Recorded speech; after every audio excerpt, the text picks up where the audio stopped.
Selanjutnya yaitu ceramah agama yang akan disampaikan oleh Al-Mukarram Al-Habib Mustafa bin Zain Al-Idrus. Kepada Habib, waktu dan tempat dipersilakan.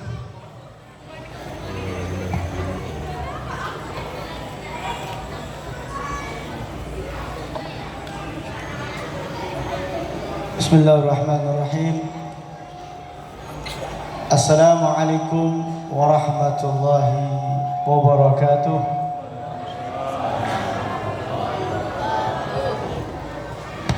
Sudah lapar semua ini kayaknya. Dari jam 7 tadi ya. Oh iya, sudah lapar. Suaranya nggak kedengeran. Assalamualaikum warahmatullahi wabarakatuh. Warahmatullahi wabarakatuh. Jeritan orang-orang lapar. Hamdan li Rabbi khassana bi Muhammadin wa anqadhana min zulmatil jahli wad dayajir.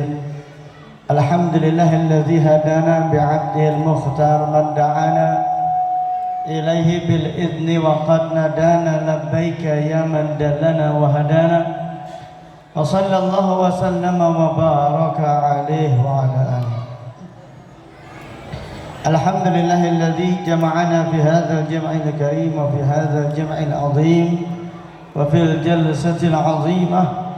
Nawwarana Allah wa iyyakum bi mahabbatillah wa rasulih wa ta'zimillah wa rasulih wal 'amal bi syari'ati rasulillah sallallahu alaihi wasallam. Wala hawla wala quwwata illa billahil 'aliyyil 'azim. Qala Allah Ta'ala fi kitabihil karim, a'udzu billahi minasy syaithanir rajim. Subhanaka la 'ilma lana illa ma 'allamtana innaka antal 'alimul hakim. Rabbi shrah li sadri wa yassir li amri wahlul 'uqdatam min lisani yafqahu qawli, amma ba'd.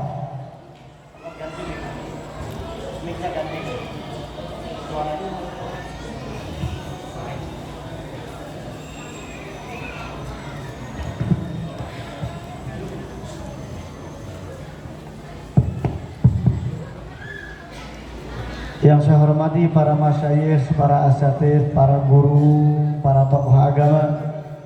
Yang saya hormati para sepuh, bini sepuh, para tokoh masyarakat yang tak saya sebutkan nama antum satu persatu, namun tak mengurangi rasa hormat saya kepada antum sekalian. Hadirin wal hadirat, para muhibbin, para pecinta baginda Muhammad sallallahu alaihi wa alihi wasallam. Alhamdulillah, puja-puji serta syukur kehadirat Allah Subhanahu wa taala. Allah yang Maha Agung, Allah yang Maha Luhur, yang telah melimpahkan kepada kita berbagai macam nikmat dan anugerah, serta terkumpul daripada seluruh anugerah Allah di dalam diri satu makhluk. Terkumpul seluruh anugerah Allah di dalam diri satu makhluk yang dengan mencintai makhluk tersebut sempurnalah keimanan, dialah baginda Muhammad sallallahu alaihi wasallam. Salawat dan salam henti-hentinya kita haturkan kepada junjungan kita, kepada pahlawan revolusi bagi kita di dunia maupun di akhirat, an-nabiy syafi' wal musyaffa' wasyafa'ah Sayyidina Muhammad sallallahu alaihi wa alihi wasallam. Ini nama daerahnya apa ya? Nama daerahnya daerah Palangka apa ya? Palangka gitu. Kayaknya orang sini ini pelit-pelit. Betul. Kayaknya pelit-pelit, sombong-sombong. Ini kalau saya lihat sekilas ini, kan kita belum kenal ini. Cuman kalau saya tadi perhatikan, orang sini pelit-pelit, sombong-sombong. Kenapa? Karena beliau baginda Muhammad sallallahu alaihi wasallam bersabda, al-bakhil man dzukirtu indahu wa lam yusalli alayya. Orang yang pelit niki kata tiang Jawi. Tiang Jawi katanya. Nggih. Nek cara Jawa ni medit. Medit. Orang yang pelit kata Rasulullah adalah orang yang ketika disebut namaku di sampingnya, orang itu nggak sholawat kepadaku. Namanya orang medit. Allahumma shalli ala Muhammad. Wah, ini baru jawab. Dibilang pelit soalnya. Di riwayat yang lain Nabi bersabda raghima anfu rajulin. Raghima anfu itu begini, jarinya dikenakan di hidungnya. Biasa orang Arab kalau sombong itu begini ya. Jadi kalau dia ngeliat orang sambil begini itu maknanya sombong. Misalnya itu orang yang paling kaya di Palangka, yang paling kaya di kampung kita. Mana rumahnya? Dilihat rumahnya, masih besar rumah saya. Ini namanya sombong. Itu ibu-ibu paling cantik di kampung kita ya. Mana orangnya? Dilihat alisnya palsu. Alisnya palsu. Bentar lagi gerimis luntur. Nah cuman ini maaf, ini sombongnya orang Arab. Kenapa? Karena yang pantas sombong sambil begini itu yang hidungnya mancung. Yang hidungnya kalau hidungnya pesek begini nggak kena. Ibu-ibu nggak usah praktek, percaya saya, pasti nggak kena. Kalau orang sini sombongnya begini. Raghima anfu rajulin, sombong kata Rasulullah. Siapa mereka? Man dzukirtu indahu wa lam yusalli alayya, disebut namaku di sampingnya tapi orang itu nggak sholawat kepadaku. Namanya orang Allahumma sholli ala Muhammad. Memang dibilang pelit, sombong baru jawab.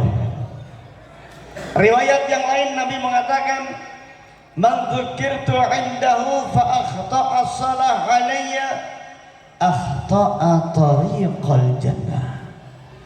Barang siapa yang disebut namaku di sampingnya kemudian orang itu lupa, bukan enggan, bukan nggak mau, lupa bersolawat kepadaku, maka orang itu lupa jalan menuju surga. Karena kita tahu jalan menuju surga melalui syariat yang dibawa melalui lisan baginda Muhammad sallallahu alaihi wasallam. Maka orang yang disebut nama Nabi tapi dia nggak sholawat itu kayak kacang lupa akan kulitnya. Allahumma shalli ala Muhammad sallallahu ala Muhammad. Ayo, supaya nggak dibilang pelit, nggak dibilang sombong, dan nggak dibilang kacang lupa akan kulit. Baik hadirin wal hadirat, para muhibbin, para pecinta baginda Muhammad SAW, kita berkumpul pada malam hari ini di rumah Allah, di tempat yang mulia, milik yang maha mulia. Maka insya Allah kita semua yang hadir di masjid ini pada malam hari ini adalah orang-orang yang dimuliakan oleh Allah Subhanahu wa Ta'ala. Amin ya Rabbal alamin. Berkumpulnya kita adalah untuk memperingati sekaligus merayakan daripada kelahiran baginda Muhammad sallallahu alaihi wasallam. Adapun perayaan yang kita lakukan ini adalah sesuai dengan syariat. Kalau ada orang mengatakan kenapa kau bikin maulid, kita jawab loh karena saya gembira. Gembira akan apa? Gembira akan wujudnya baginda Muhammad, gembira akan lahirnya baginda Muhammad, dan kegembiraan itu diperintahkan oleh Allah Subhanahu. Dalilnya mana, Bin? Allah Ta'ala berfirman, qul bifadlillahi wa birahmatihi fabidzalika falyafrahu. Katakan wahai Muhammad, dengan fadilah dari Allah dan dengan rahmat dari Allah, maka dengan yang demikian itu gembiralah kalian. Perintah dari Allah di ayat ini, kita gembira akan dua hal. Allah perintahkan kita gembira akan dua hal. Yang pertama fadilah, dan yang kedua rahmat Allah. Ulama ahli tafsir mengatakan yang dimaksud fadilah di ayat tersebut adalah ilmu. Maka orang yang punya ilmu, hendaklah kalian gembira. Karena hanya orang yang punya ilmu yang tahu jalan menuju surga Allah. Hanya orang yang punya ilmu yang setiap amalnya diterima oleh Allah. Karena amal tanpa ilmu akan ditolak dan tidak diterima oleh Allah Subhanahu wa taala. Maka orang kalau punya ilmu gembira. Karena orang yang dikehendaki baik oleh Allah pastilah dibikin pintar ilmu agama oleh Allah. Man yuridillahu bihi khairan yufaqihu fid din.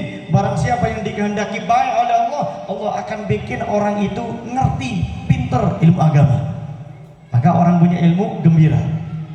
Yang kedua adalah hal yang Allah perintahkan kita gembira dengannya adalah rahmat Allah.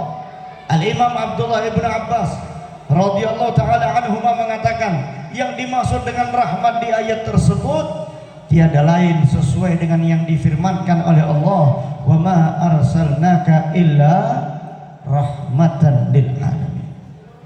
Sehingga jelas ayat ini Allah perintahkan kita gembira akan dua hal.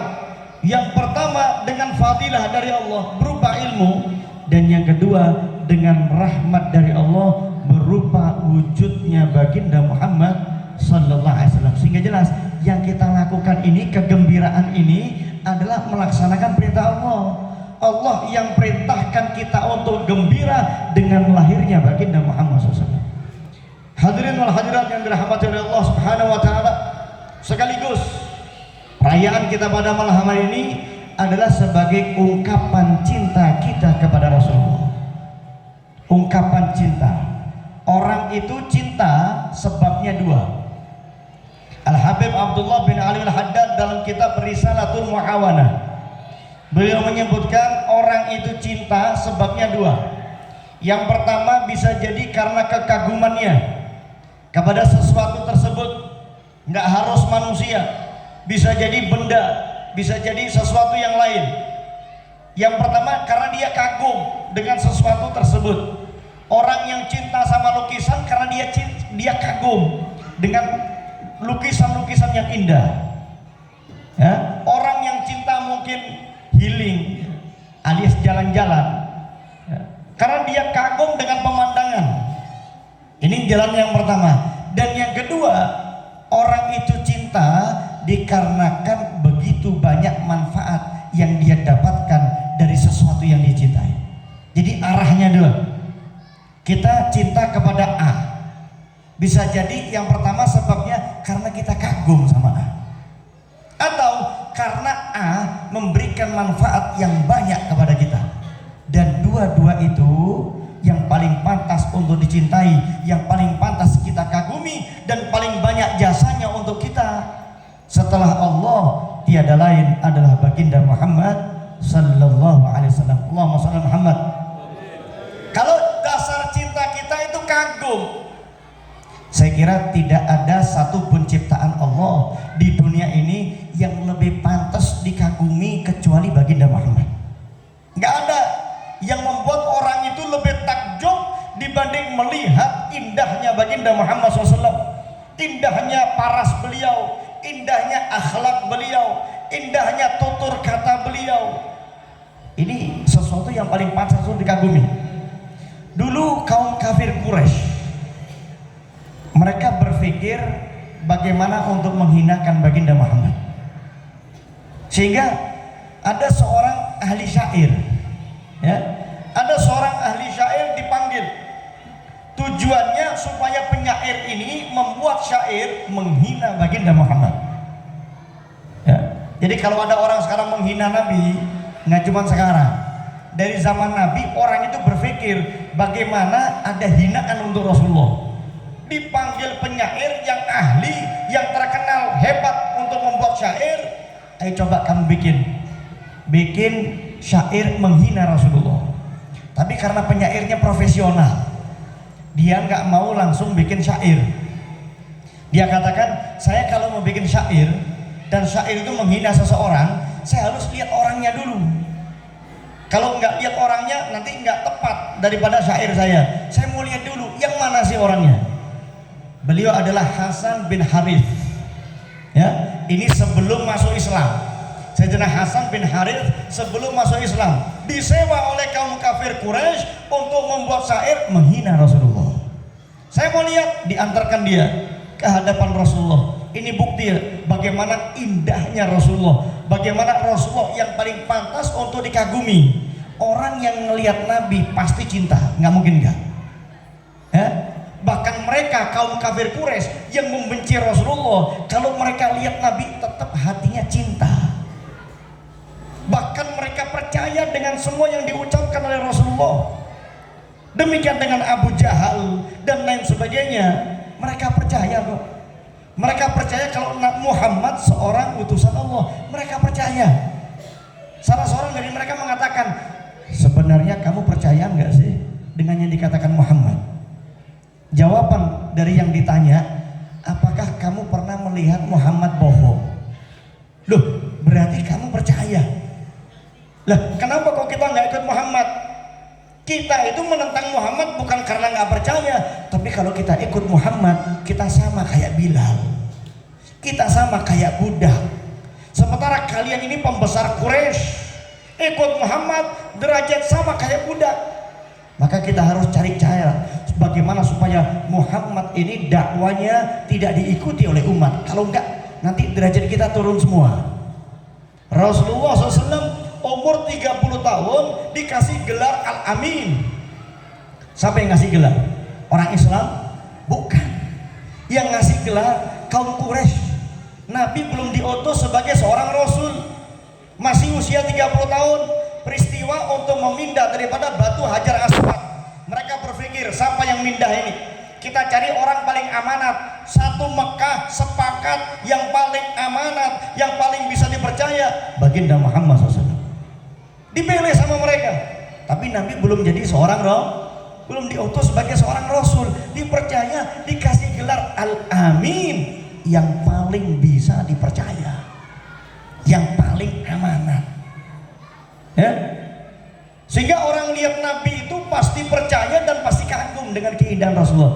Sayyidina Hasan bin Harith ketika diperintahkan untuk membuat syair menghina Rasulullah, ketika dia melihat Rasulullah, spontan syair keluar. Tapi bukan syair hinaan, tapi syair pujian karena kekaguman melihat baginda Muhammad SAW. Apa dikatakan oleh Sayyidina Hasan bin Harith? Wa ajmalu minka lam tara qattu aini wa ahsanu minka lam talidin nisa'u khuliqta mubarra'an min kulli aibin ka'annaka qad khuliqta kama tasha'u. Lihat ini pujiannya Sayyidina Hasan bin Harith. Tujuannya untuk menghina Nabi syairnya, tapi ngelihat keindahan Nabi berbalik. Yang dia lihat indah. Indah itu untuk dipuji, bukan untuk dihina. Maka dia katakan wa ajmalu minka, yang lebih sempurna dari dirimu, yang lebih indah dari dirimu, lam tara qattu aini, belum pernah dilihat oleh mata. Oh, mungkin ketika itu Sayyidina Hasan bin Harith itu belum pernah ketemu orang ganteng mungkin. Mungkin dia cuma ketemu gantengnya orang Arab saja. Jangan salah, Mekah zaman dulu itu lintas perdagangan.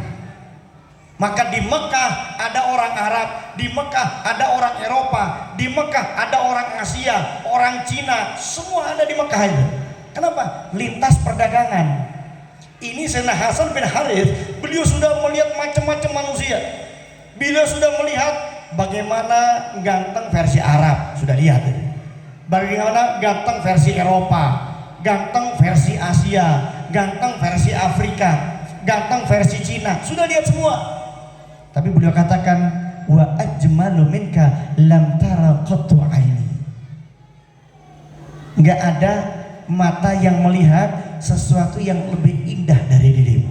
Allahumma shalli ala Muhammad. Wa ahsanu minka lam talidin nisa'u, yang lebih sempurna dari dirimu belum pernah ada satu perempuan pun yang melahirkan yang lebih indah dari baginda Muhammad SAW. Khuliqta mubarra'an min kulli aibin, engkau ini diciptakan terbebas dari segala macam aib, terbebas dari segala macam kekurangan. Orang itu seganteng apapun pasti ada kurangnya, nggak mungkin nggak. Orang itu secantik apapun pasti nggak sempurna, pasti. Silakan cari artis paling cantik.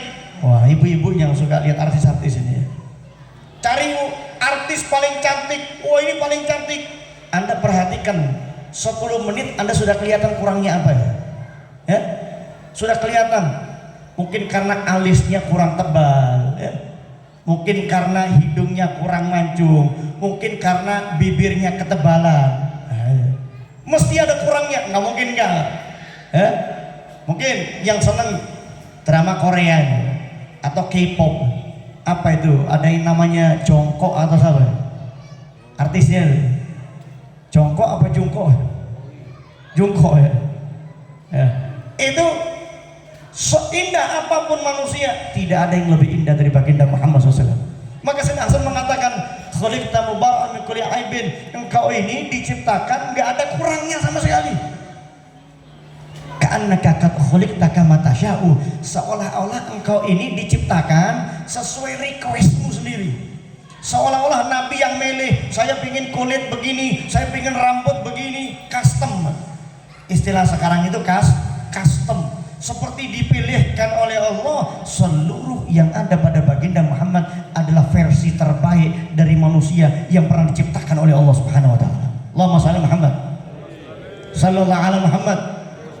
Sehingga kalau dasar cinta itu karena kagum dengan seseorang, nggak ada yang bisa lebih dikagumi. Itu baru fisik Rasulullah, belum yang lainnya. Sampai digambarkan seandainya satu lingkaran itu adalah ketampanan, kecantikan manusia dari awal sampai akhir, yang seperempat punya Nabi Yusuf, yang seperempat yang lain dibagi manusia yang awal sampai akhir zaman, yang setengah milik baginda Muhammad SAW.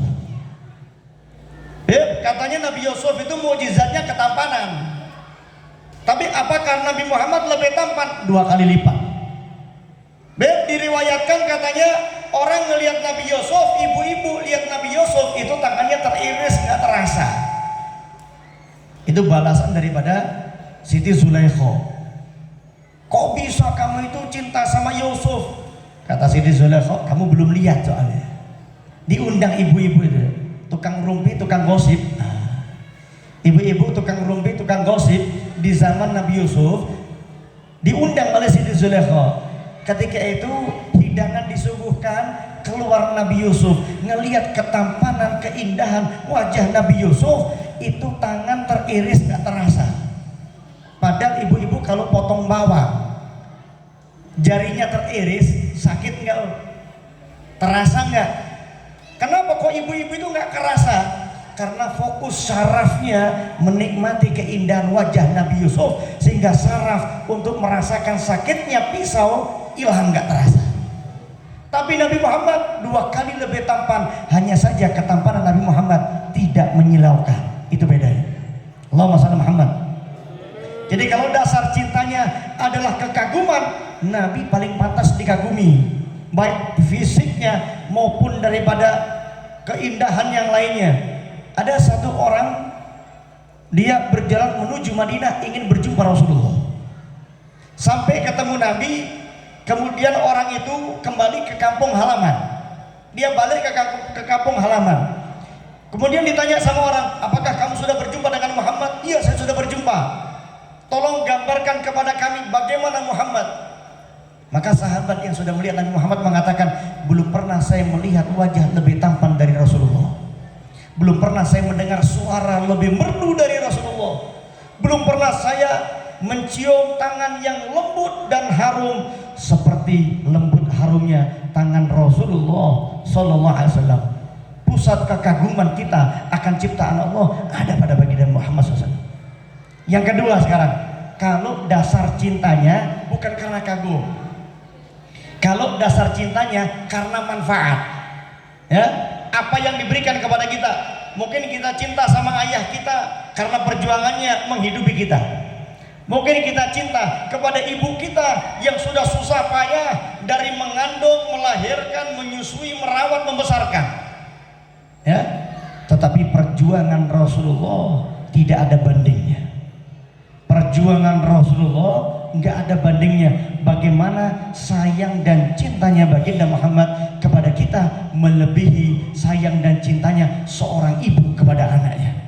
Nggak ada manusia yang lebih cinta kepada kita melebihi cinta baginda Muhammad, walaupun belum pernah berjumpa dengan kita, tetapi bahkan sebelum lahirnya kita sudah dicintai oleh Rasulullah SAW. Bagaimana perjuangan beliau ketika patah daripada gigi geraham beliau, ditahan itu darah jangan sampai jatuh ke tanah, karena Nabi tahu kalau ada darah seorang Nabi jatuh di atas bumi, maka bumi itu selamanya dilaknat oleh Allah.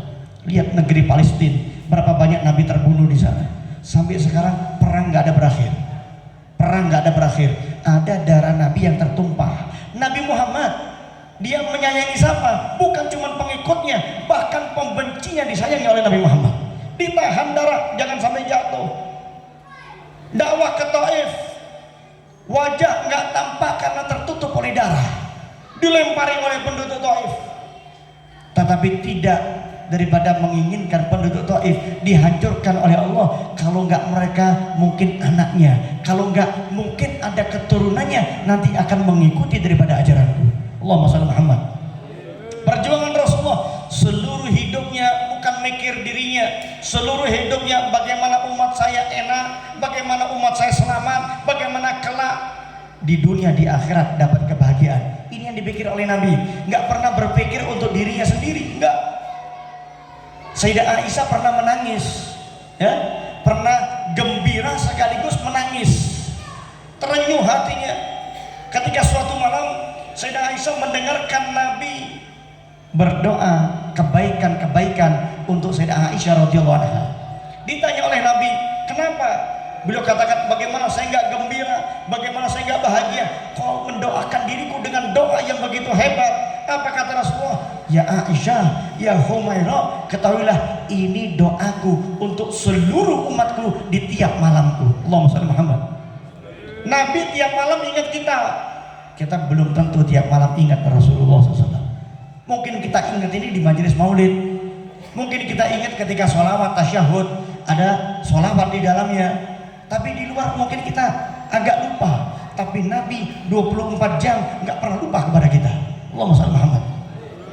Bahkan menjelang akhir hayat Rasulullah, ketika Allah perintahkan malaikat Israel turun ke bumi untuk menarik daripada ruh baginda Muhammad SAW, mencabut ruh baginda Muhammad SAW, Allah perintahkan, ya Israel turun ke bumi dengan wujud manusia paling indah. Ya, Anda nanti bayangkan bagaimana seremnya malaikat Israel. Ini Allah perintahkan malaikat Israel turun nyerupa jadi manusia, bentuk paling indah versi malaikat Israel. Diketuk rumah Rasulullah, salam, assalamualaikum, waalaikumsalam. Nabi bertanya, siapa yang datang? Saya nggak tahu Nabi siapa yang datang, tapi ketika saya lihat orang tersebut, rasanya tulang saya mau copot semuanya. Malaikat Israel sudah menyerupa sebagai manusia, tapi orang lihat takutnya itu rasanya tulang mau copot. Baru paham Rasulullah, Israel yang datang. Kemudian singkat cerita, ditariklah roh baginda Muhammad SAW. Apa kata Rasulullah? Ya Israel, kok sakit? Ya Rasulullah, saya belum pernah tarik roh selembut ini. Tarikan paling lembut yang pernah ditarik daripada roh oleh malaikat Israel. Tapi Nabi mengatakan, ya Israel kok sakit? Jangankan kita, Nabi saja ditarik rohnya sakit.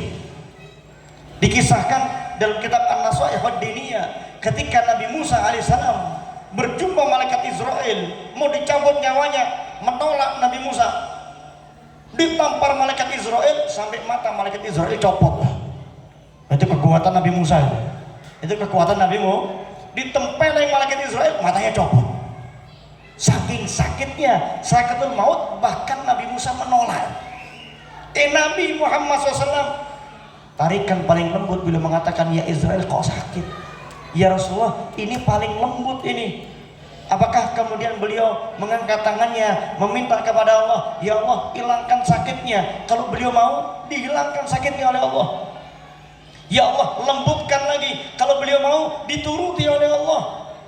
Nggak ditolak permintaan baginda Muhammad SAW. Tapi beliau tidak meminta itu. Beliau berpikir, kalau saya sakit, bagaimana umatku? Allahumma shalli Muhammad. Sudah cukup seumur hidup untuk kita. Menjelang sakratul maut, menjelang wafatnya, lagi-lagi yang dipikir kita. Belum tentu seorang ibu begitu kepada anaknya. Ditarik, maka mengangkat tangan Rasulullah meminta kepada Allah, ya Allah, kumpulkan seluruh rasa sakit sakratul maut umatku, biar saya yang nanggung, kata Rasulullah. Allahumma shalli Muhammad. Maka ada seorang sahabat ketika wafatnya Rasulullah, dia tugas negara, melakukan perjalanan menuju negeri luar. Di perjalanan dia dapat bisikan, pulanglah kau ke Madinah, pulanglah kau ke Madinah. Tapi dia mantapkan hatinya, ini perintah Rasulullah, tetap saya laksanakan. Berangkat dia, sampai tempat tujuan, terdengar kabar bahwasanya telah wafat baginda Muhammad SAW. Menangis sahabat ini, dia pulang ke Madinah, dia ketuk rumah Rasulullah, bertanya kepada Sayyidah Aisyah, bagaimana wafatnya Rasulullah. Sayyidah Aisyah mengatakan, beruntung engkau tidak melihat wafatnya Rasulullah.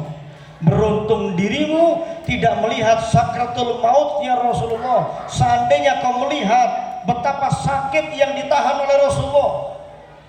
Setiap dari kita yang nanti sakratul maut, ingatlah sebagian dari rasa sakit itu sudah ditanggung oleh baginda Muhammad SAW. Allahumma shalli Muhammad. Beruntung kau tidak melihat. Kalau kau melihat, kau nggak akan bisa tidur, kau nggak akan bisa makan, karena sedihnya melihat penderitaan yang diterima oleh Rasulullah. Bahkan Nabi rela menderita di akhir hayatnya untuk kita. Allahumma shalli Muhammad. Ini seumur hidup untuk kita menjelang mati mikir kita. Sekarang apakah Nabi santai di kuburnya? Enggak. Setiap amal kita akan disodorkan kepada Rasulullah. Kalau Nabi mendapati amal kita baik, Nabi mengatakan hamidullah, saya akan memuji bersyukur kepada Allah. Dan insya Allah apa yang kita lakukan pada malam hari ini disodorkan kepada Rasulullah akan membuat bahagia hati baginda Muhammad SAW, sehingga beliau bersyukur kepada Allah Subhanahu wa Ta'ala. Tapi kalau amal umatnya itu jelek, disampaikan kepada Rasulullah, beliau di kuburnya tiada henti memintakan ampun kepada Allah Subhanahu wa Ta'ala. Di kuburnya masih berjuang, hidupnya berjuang, menjelang kematian berjuang, dan di kubur sekarang masih berjuang untuk kita. Lebih-lebih kelak di hari kiamat. Dalam satu khutbah Nabi mengatakan, ana sayyidul bashar yaumal qiyamah, saya ini pemimpin manusia di hari kiamat, kata Rasulullah. Beliau kasih gambaran kepada kita. Kira-kira saya tanya, kita ini hidup berapa tahun kira-kira? 200 tahun? Ketawa. 100 tahun kira-kira? Pesimis sudah. 90. Kalau lihat generasi micin sekarang kayaknya nggak nyampe. Makanan Korea ini kayaknya macam-macam penyakit datang. Tapi beliau gambarkan kepada kita, kelak kalian semua dalam keadaan susah. Yuhsyarun nasu yaumal qiyamah hufatan, dibangkitkan manusia, dikumpulkan manusia hari kiamat hufatan, dalam keadaan nggak pakai alas kaki, auratan, dalam keadaan telanjang tanpa pakaian, hurlan, seperti dalam keadaan belum sunat. Jadi orang di padang mahsyar itu balik seperti bayi. Bayi lahir nggak ada pakaian, bayi lahir nggak ada alas kaki, bayi lahir belum disunat, kembali seperti asal. Jadi manusia dikumpulkan oleh Allah tanpa alas kaki, tanpa penutup kepala, tanpa sehelai benang pun menutupi daripada tubuhnya. Bukan hanya itu, didekatkan matahari 1 mil di atas kita. 1 mil, ulama beda pendapat, apakah mil yang dimaksud oleh Nabi adalah jarak 1 mil, ataukah mil yaitu alat yang digunakan untuk bercela. Ulama sebagian mengatakan matahari jarak 1 jengkal di atas kepala. Kita ini yang jalan naik sepeda motor siang hari panas-panas, kadang nggak petah, nggak usah pakai helm ini, siang hari ini panas-panas, nggak petah, kepanasan. Bayangkan di akhirat orang didekatkan matahari jarak cuma 1 jengkal di atas kepala. Loh, pasti terbakar. Kalau matahari didekatkan ke bumi 1 mil, bukan cuma manusia, bumi hangus. Tapi kelak orang dibangkitkan di hari kiamat, di padang mahsyar nanti itu dalam keadaan tubuh yang lebih kuat dan lebih tahan tapi bukan berarti tidak sakit. Satu jengkal di atas kepala. Sehingga Nabi gambarkan banyak orang itu kepanasan, berkeringat, ada yang keringatnya sampai mata kaki, ada yang keringatnya sampai lututnya, ada yang keringatnya sampai pinggangnya, bahkan ada orang tenggelam bukan karena banjir, keringatnya sendiri. Itu Nabi gambarkan keadaannya mencekam. Sayyidah Aisyah bertanya, ya Rasulullah, apakah seluruh manusia dikumpulkan di satu tempat dan kita saling memandang, telanjang? Kata Nabi, keadaan mencekam, gak ada orang yang saling pandang, gak ada. Semua orang kebingungan. Matahari sejengkal di atas kepala, tanpa pakaian, tanpa alas kaki, tanpa penutup kepala. Kemudian kalian akan naik ke tempat yang tinggi, kata Rasulullah. Salah seorang dari kalian mengatakan, kepada siapa kita minta pertolongan? Sebagian yang lain menjawab, mari kita menuju kepada Adam. Berbondong-bondong kalian menuju kepada Adam. Bukan singkat. Bahkan sebelum kejadian ini, nanti orang di mahsyar itu cuma berdiri diam, nggak ada yang ngomong. Ada yang mengatakan waktunya 70 tahun, hanya berdiri diam. Matahari dekatin, nggak bisa apa-apa. Diam berdiri 70 tahun. Riwayat yang lain mengatakan 300 tahun, riwayat yang lain mengatakan 4000 tahun. Diam berdiri kepanasan. Kecuali orang yang diberikan pakaian oleh Allah, dan kecuali orang-orang yang dinaungi oleh Allah Subhanahu wa taala. Dan semoga kita termasuk di dalamnya. Menunggu 4000 tahun diam berdiri. Kemudian setelah itu 10.000 tahun. Total 50.000 tahun kita hanya untuk di mahsyar. Bayangkan betapa singkatnya hidup ini. Yang enggak sampai 100 tahun. Kalian berbondong-bondong menuju kepada Adam, berharap Nabi Adam bisa ngasih pertolongan. Belum tentu bisa nolong apa enggak tahu ini. Berapa tahun? Ratusan tahun hanya untuk nyari Nabi Adam yang enggak tahu bisa nolong apa enggak. Sampai ke Nabi Adam, ya Abal Bashar, isfa' lana. Wahai bapaknya manusia, tolong kami. Nabi Adam mengatakan, dulu saya pernah berbuat salah. Nabi Adam pernah makan buah khuldi, dikeluarkan dari surga. Nafsi, saya mikir nasib saya, kalian pikir nasib kalian sendiri. Ini sudah ratusan tahun ketemu Nabi Adam, nggak bisa nolong. Pergilah kalian kepada Nuh, berangkat berbondong-bondong kalian kepada Nuh. Ya Abal Bashar, wahai bapaknya manusia, julukan yang sama dengan Nabi Adam. Isfa' lana, tolonglah kami. Nabi Nuh mengatakan, anak saya saja nggak bisa saya tolong. Nafsi, masing-masing. Pergilah kalian kepada Ibrahim, berbondong-bondong kalian menuju kepada Ibrahim. Ya Khalilullah, wahai teman dekatnya Allah, isfa' lana. Nabi Ibrahim mengatakan, dulu saya pernah berdusta 3 kali. Nafsi, nggak bisa nolong. Kepada Musa, ya kalimullah, isfa' lana, wahai teman bicaranya Allah, beri kami syafaat, tolonglah kami. Nabi Musa mengatakan, dulu saya pernah bunuh orang, saya nggak tahu salahnya. Nafsi. Kepada Nabi Isa, ya ruh Allah, wahai ruhnya Allah, isfa' lana. Bahkan Nabi Isa alaihissalam tanpa menyebutkan satupun kesalahan, beliau mengatakan nafsi. Sudah keliling ratusan tahun, ribuan tahun, nggak ada yang bisa nolong. Nggak ada bapak nolong anak, nggak ada ibu nolong anak. Bayangkan kalau dikatakan cinta ibu sepanjang zaman, tidak untuk di akhirat. Kalau ibu ketemu anak, ibunya nggak akan tolong anaknya. Anak ketemu orang tua nggak akan nolong. Suami ketemu istri, suami nggak nolong istri, istri nggak nolong suami, saudara tidak menolong saudaranya. Digambarkan oleh Allah, yauma yafirul mar'u min akhihi wa ummihi wa abihi wa sahibatihi wa banihi likulli imri'in minhum yauma idzin sya'nun yughni. Hari di mana orang lari dari saudaranya. Orang kalau ketemu saudaranya lari dia, takut. Wa ummihi wa abihi, lari dari ibu dan bapaknya. Wa sahibatihi wa banihi, lari dari istri atau suami dan anaknya. Kenapa kok lari? Bapak, orang tua lari dari anak, takut anaknya menuntut karena gak dididik dengan baik. Anak lari dari orang tuanya karena takut dianggap gak berbakti dan durhaka. Suami ketemu istri, suaminya lari karena suami takut istri nuntut nggak dibimbing dengan baik, dan istrinya lari karena takut dianggap nggak taat sama suami, lari, nggak ada yang bisa nolong. Likulli imri'in minhum yawma idzin sya'nun yughni. Setiap daripada mereka di hari tersebut dalam keadaan yang berat yang mereka rasakan.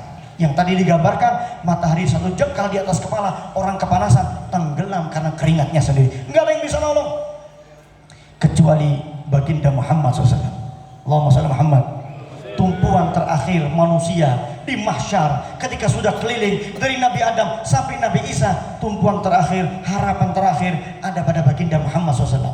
Ya Rasulullah, ya Habibullah, wahai kekasihnya Allah, isfa' lana, syafaati kami, tolong kami ya Rasulullah. Satu-satunya makhluk Allah yang kelak di mahsyar sanggup mengatakan analaha, analaha, analaha, saya yang kasih syafaat, saya yang ngasih pertolongan, kalian tunggu dengan tenang.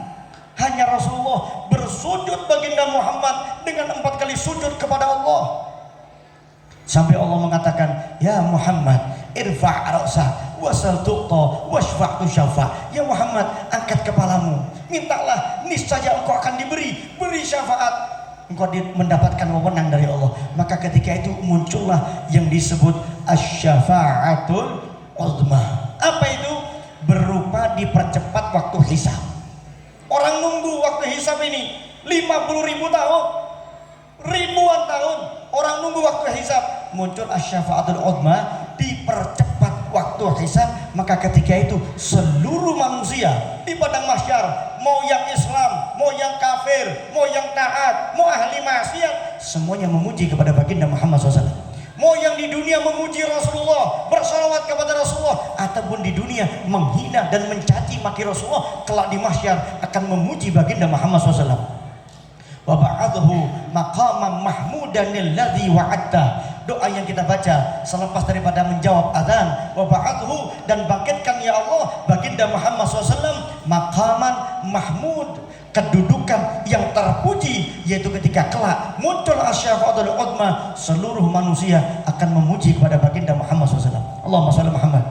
Maka kalau kita mau cari alasan untuk cinta kepada Rasulullah, begitu banyak alasan yang kita bisa berikan, entah karena kekaguman kita karena kepada Rasulullah, atau karena begitu banyaknya jasa Rasulullah kepada diri kita yang tidak mungkin untuk kita balas. Satu ulama mengatakan, seandainya orang berangkat dari tempatnya, katakan dari Palangkaraya, dia berangkat ke makam Rasulullah bukan dengan naik pesawat tapi berjalan, bukan dengan kakinya tapi di atas kedua matanya, bukan di jalan yang landai tapi di atas duri, dengan matanya berjalan sampai makam Rasulullah, tidak akan mampu untuk membalas daripada jasa besar baginda Muhammad SAW. Maka semoga dengan keberkahan peringatan perayaan kelahiran Rasulullah yang kita adakan di masjid ini, di rumah Allah ini, Allah berikan kepada kita keberkahan, Allah berikan kepada kita ampunan. Tidak daripada kita satu pun meninggalkan masjid ini kecuali seluruh dosa kita diampuni oleh Allah Subhanahu wa taala. Tidak kita yang punya masalah kecuali dikasih jalan keluar yang mudah.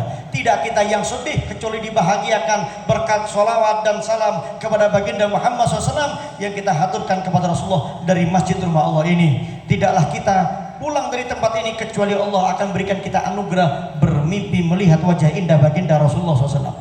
Seperti yang disabdakan oleh Rasulullah, man ra'ani fil manam fasayarani fil yaqظah. Orang yang melihat diriku dalam mimpinya, kelak dia akan melihat diriku dalam keadaan terjaga. Maka kita berharap ketika kita sakratul maut, di samping kita adalah baginda Muhammad SAW, yang mentalkin kita adalah baginda Muhammad SAW. Allah masukkan kita ke dalam surga setelah wafat Rasul Khotimah, di surga bersama baginda Muhammad SAW, mencium tangan lembut harum baginda Muhammad, melihat wajah indah baginda Muhammad, mendengarkan suara merdu dari baginda Muhammad sallallahu alaihi wasallam. Allahumma ja'al jam'ana hadza jam'an marhuman wa tafarraquna min ba'dihi tafarraqan ma'suman wa la taj'alna wa la ma'ana wa la fina syaqiyan wa la mahruman wa la matruda. Allahumma inna nas'aluka ma sa'alaka minhu 'abduka nabiyyuka Muhammad sallallahu alaihi wasallam wa na'udzu bika masta'adzaka minhu 'abduka wa nabiyyuka Muhammad sallallahu alaihi wasallam. Allahumma ajirna min ghairi darar wa aghnina min ghairi batar. Allahumma ajirna min ghairi ibtila wa aghnina min ghairi imtila. Allahumma rzuqna min al-'uquli awfaraha wa min al-adhan asfaha wa min al-a'mal الأعمال أزكاها ومن الأخلاق طيبها ومن الأرزاق جزلها ومن العافية أكملها ومن الدنيا خيرها ومن الآخرة نعيمها ربنا آتنا في الدنيا حسنة وفي الآخرة حسنة وقنا عذاب النار وصلى الله على خير خلقه ونور عرشه سيدنا محمد وعلى سيدنا محمد بفضل سبحان ربك رب العزة عما يصفون وسلام على المرسلين والحمد لله رب العالمين. Sekian yang saya sampaikan, mohon maaf apabila terdapat salah sikap maupun ucap. Hadza minni wal afu minkum. Assalamualaikum warahmatullahi wabarakatuh.